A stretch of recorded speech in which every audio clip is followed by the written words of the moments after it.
Take the number 220 and list every smaller number that divides into it evenly.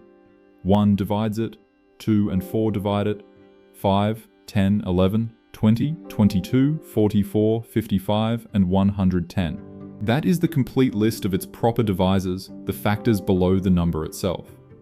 Now add that list up, 1 plus 2 plus 4, on through 55 and 110. The total comes to 284. So the parts of 220 added together make a brand new number. Here is the part worth slowing down for. Take that new number, 284, and do the very same thing to it. Its proper divisors are 1, 2, 4, 71, and 142. Add those 5 up and you get 220, the number you started with. So these two numbers each contain the other, hidden inside their own factors. The pieces of the first build the second exactly, and the pieces of the second rebuild the first. They were spotted more than 2,000 years ago by the followers of Pythagoras, who treated the pairing as something close to sacred. By the end of this, you will be able to hunt for these on your own, and you will meet numbers that do the same trick in a ring of 5, and even in a loop of 28. To see what is really going on, we only need one simple operation, and it is the engine for everything that follows. Take any whole number and add up all of its proper divisors, every factor strictly smaller than the number itself. Call the result the aliquot sum. For 10, the proper divisors are 1, 2, and 5, which add to 8. So the aliquot sum of 10 is 8. For 12, the divisors are 1, 2, 3, 4, and 6, and those add up to 16. Notice that 10 landed lower than itself and 12 landed higher. That gives us a clean way to sort every number into 3 kinds. If the parts add up to less than the number, the way they do for 10, we say the number is deficient. Most numbers are. If the parts overshoot, the way they do for 12, the number is abundant. 12 is the smallest abundant number there is. And then there is the knife edge case, the rarest of the 3, where the parts add up to exactly the number itself. That balanced case has the oldest name in the subject. 6 is the first one. Its proper divisors are 1, 2, and 3, and 1 plus 2 plus 3 is 6, right on the nose. The next is 28, whose parts 1, 2, 4, 7, and 14 add back to 28. The Greeks called these perfect numbers, and you can think of a perfect number as a number that is amicable with itself.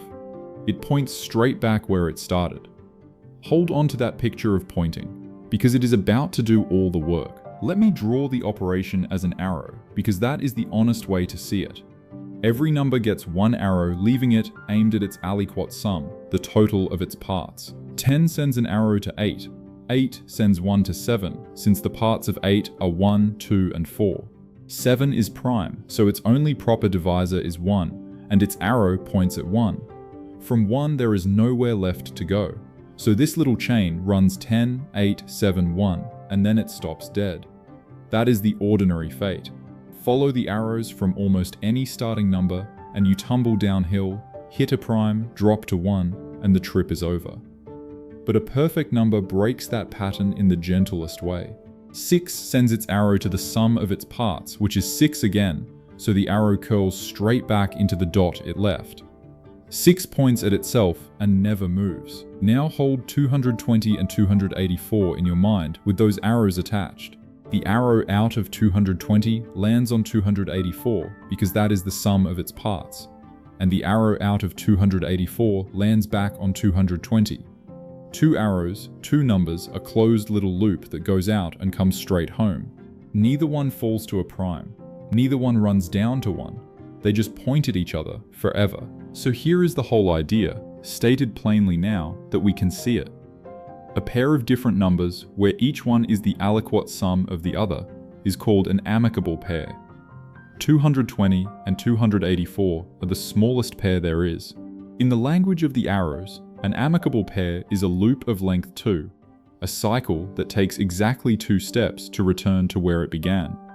A perfect number is the loop of length 1, the case where the 2 numbers happen to be the same number. So perfect and amicable are not separate ideas at all. They are the first 2 rungs of one ladder, sorted by how many steps the arrows take to come home. Once you have that picture, an obvious question pushes itself forward. If there is a loop of length 1 and a loop of length 2, is there a loop of length 3? A chain of numbers where the arrows march through a few different values and then circle back to the start? That question turns out to be much deeper than it sounds, and we will get to it. But first, the more pressing one. Is 220 and 284 a lonely accident? Or are there more amicable pairs waiting further out on the number line? For a long stretch of history, that one pair was the only one anybody knew. It stood alone for centuries. The next pair is genuinely far away. It is 1184 and 1210. The parts of the first add up to the second, and the parts of the second add up back to the first. Exactly the same handshake as before, just with bigger numbers. After that comes 2620 paired with 2924, then 5020 with 5564, then 6232 with 6368. The pairs keep coming, sparse and irregular, with no easy rhythm to where they land. There is a partial recipe for building them. In the 9th century in Baghdad, a mathematician named Thabit ibn Qurra found a rule. Take a power of 2, and from it cook up 3 particular numbers using that power. When all 3 happen to come out prime, his rule snaps together an amicable pair. With the second power of 2, the rule produces exactly 5, 11, and 71 as those 3 primes, and out drops 220 and 284, the pair the Greeks already had. The rule does not catch all of them, and for a long time progress was slow. Then Leonhard Euler sat down with the problem and, in one stretch of work, found 58 new amicable pairs, more than everyone before him combined. Today, with computers doing the divisor sums, the count of known pairs runs into the billions. The handshake that looked like a one-off turns out to be everywhere once you know how to look. Now back to that deeper question. We had loops of length 1 and length 2. What about longer loops? Picture a chain of several different numbers, where each one sends its arrow to the next, and the very last one points all the way back to the first. A whole ring of them, holding hands in a circle. Numbers that sit in a loop like that, longer than a pair, are called sociable numbers. And the cleanest example starts at 12,496. Watch where the arrows take it. The parts of 12,496 add up to 14,288. The parts of that add up to 15,472. From there, the arrow lands on 14,536, then on 14,264. And the parts of that last number add up to 12,496, the number we began with. 5 numbers, 5 arrows, and the chain closes into a perfect ring. Every single number in that ring is deficient on its own, or abundant on its own. Not one of them is perfect, not one of them is part of an amicable pair. They have no special meaning standing alone. The structure only appears when you follow the arrows and watch the path bend all the way around and meet itself. This is a period 5 cycle, and it is just as real and just as exact as the pair the Greeks found. If a ring of 5 exists, the natural thing to ask is how long these rings can get. There is one cycle that dwarfs the rest, the longest anybody has ever found, and it begins at 14,316. Follow its arrow, and the path does not close after 5 steps, or 10, or 20. It wanders up into the hundreds of thousands, crests, and comes sliding back down, threading through 28 distinct numbers before it finally returns home. The very first step goes from 14,316 up to 19,116, and from there the climb keeps going.